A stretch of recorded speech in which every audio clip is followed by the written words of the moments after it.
Good morning to all of you my YouTube channel Bhavesh Kumar Vaibhav. पिछले class में हम अभाज्य संख्या तक पढ़ा था। आज हम भाज्य संख्या पढ़ेंगे। भाज्य संख्या या संयुक्त संख्या एक ही को कहते हैं। तो आप लोग हेडिंग लगाएं, संयुक्त संख्या या भाज्य संख्या किसे कहते हैं।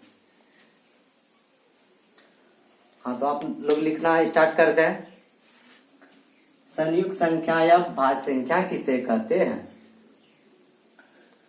वैसी संख्या जिनके दो से अधिक गुणनखंड हो उसे संयुक्त संख्या या भाज्य संख्या कहते हैं।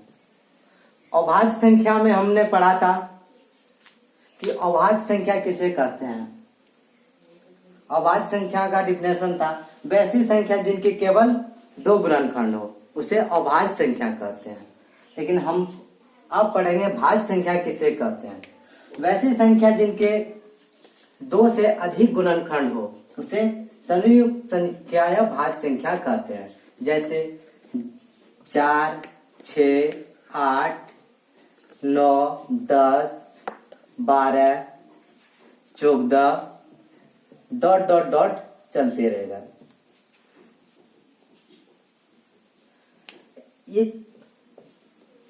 इन भाज्य संख्या में दो क्वेश्चन बनता है।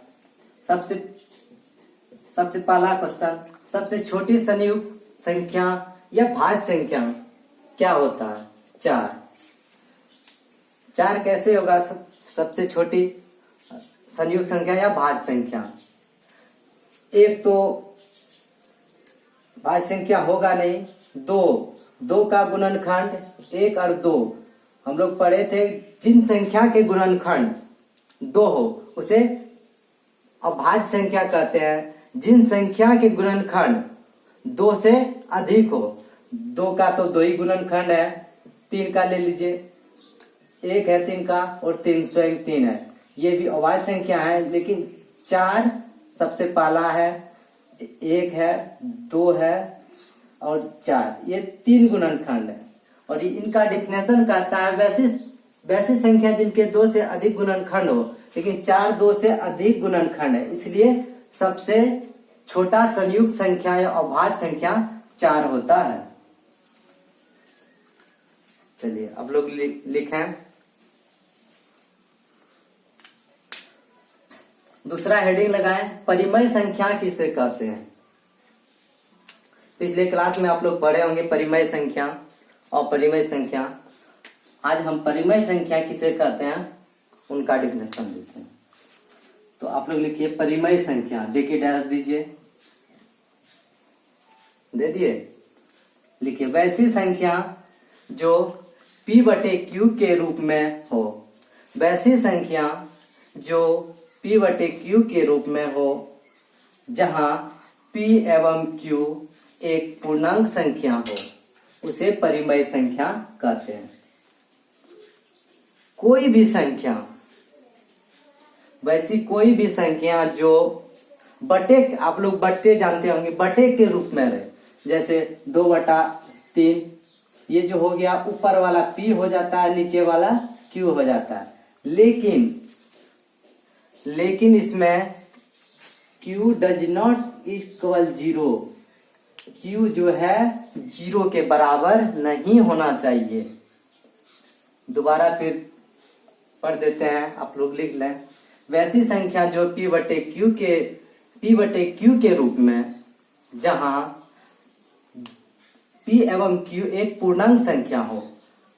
आगे हम पूर्णांक संख्या किसे कहते हैं लिखाएंगे, लेकिन आप लोग जान लें पूर्णांक संख्या धनात्मक एवं ऋणात्मक संख्या के परिवार को साथ में 0 रहने पर उसे पूर्णांक संख्या कहते हैं।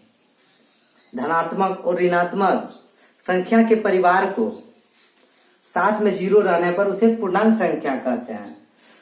तो परिमेय संख्या का डिफिनेशन कहता है वैसी संख्या जो P/Q के रूप में हो जहां P एवं Q एक पूर्णांक, चाहे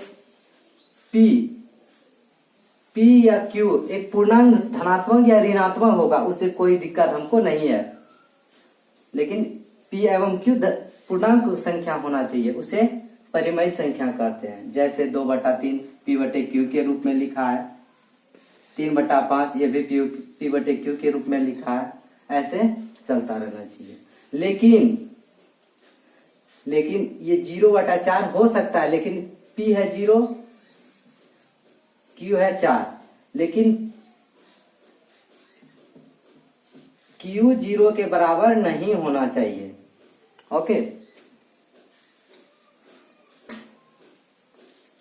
आप लोग जरा लिख लें। आप स्टार मारे पूर्णांक संख्या -3 -2 -1 0 1 2 3 4 5 ... चलते रहेगा। ये आगे हम डिफिनेशन लिखाएंगे। ऋणात्मक संख्या, धनात्मक संख्या, साथ में 0 रहने पर उसे पूर्णांक संख्या कहते हैं। ठीक है, आप लोग लिखें। अगला हेडिंग लगाएं। परिमेय संख्या 3 प्रकार के होते हैं। परिमेय संख्या कितने प्रकार के होते हैं? 3 प्रकार के होते हैं। पहला शून्य परिमेय संख्या, दूसरा ऋणात्मक परिमेय संख्या,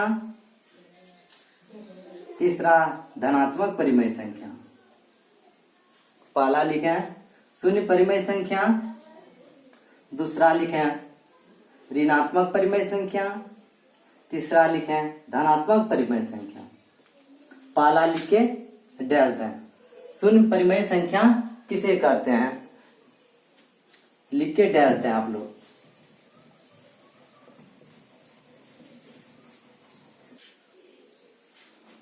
हाँ, तो आप लोग लिखें शून्य परिमेय संख्या। हेडिंग लगा लें।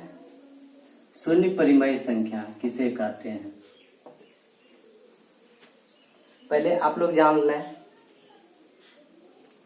अंश और हर क्या होता है। बट्टे में P/Q के रूप में जो भी संख्या लिखा रहता है उसे परिमेय संख्या कहते हैं। आप लोग जान गए।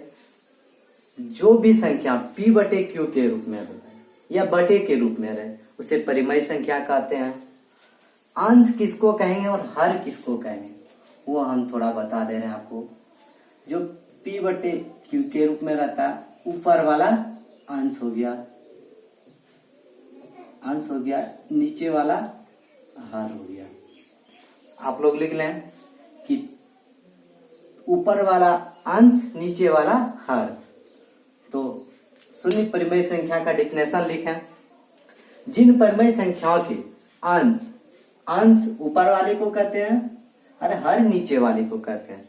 तो लिखे जिन परिमेय संख्या के अंश ये जो हो गया आपका P वे 0 हो उसे शून्य परिमेय संख्या कहते हैं। उसे आप लोग लिखेंगे शून्य परिमेय संख्या कहते हैं। जिन परिमेय संख्या के अंश ऊपर वाले को कहते हैं, हर नीचे वाले को कहते हैं।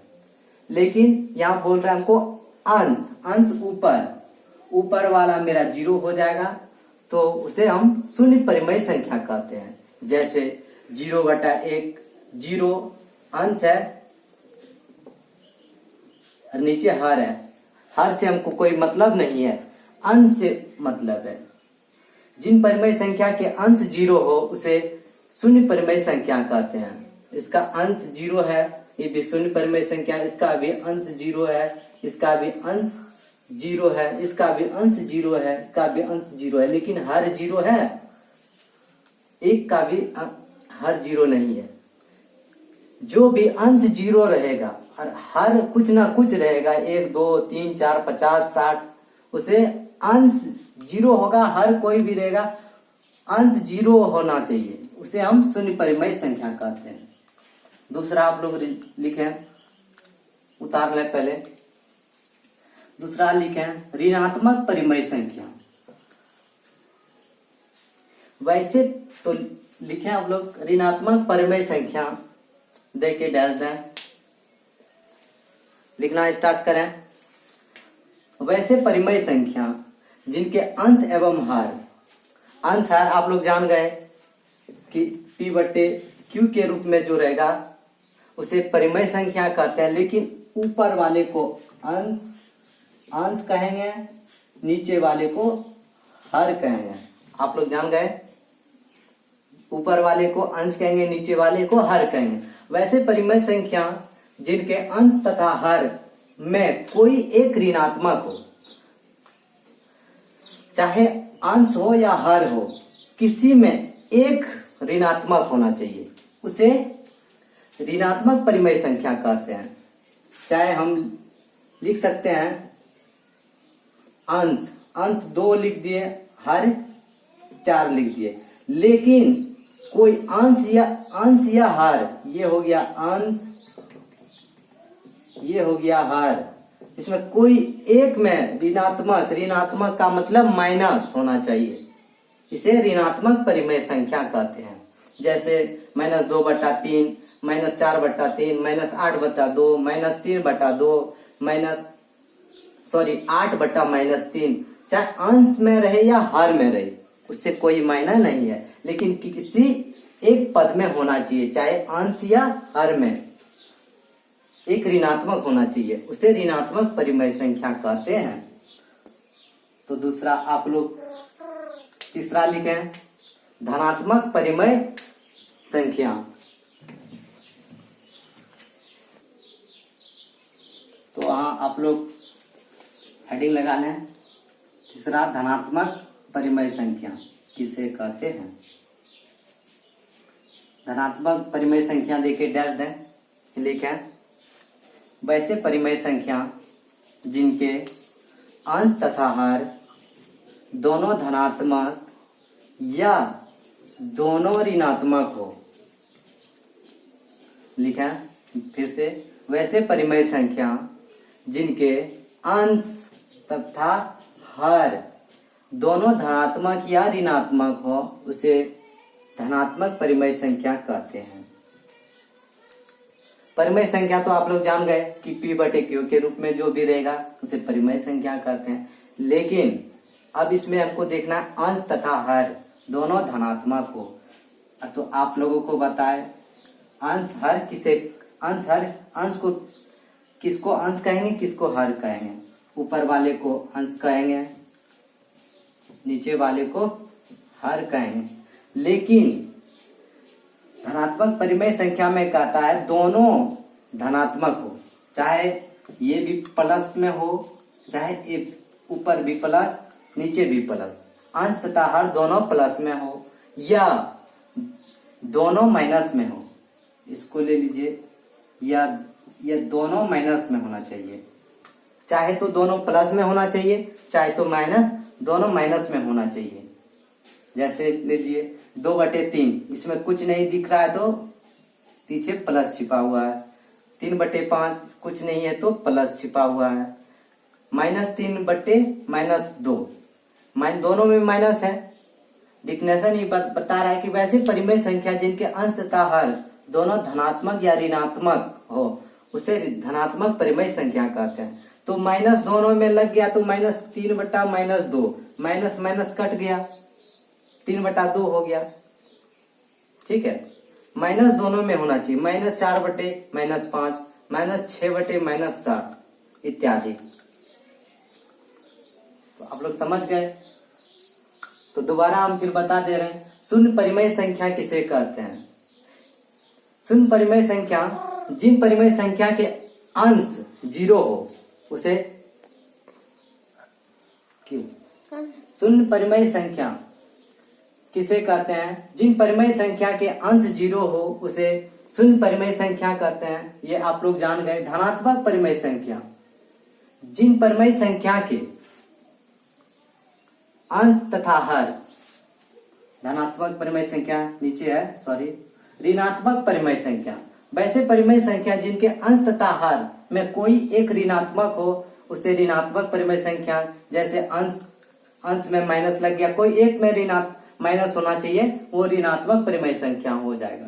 और धनात्मक परिमेय संख्या वैसे परिमेय संख्या जिनके अंश तथा हर दोनों धनात्मक हो या दोनों ऋणात्मक हो, उसे धनात्मक परिमेय संख्या कहते हैं। जैसे 2/3, 3/5 -2/-3 इत्यादि। तो आगे लिखें, आप लोग जान गए। हाँ, तो आप लोग लिखें, जान गए आप लोग।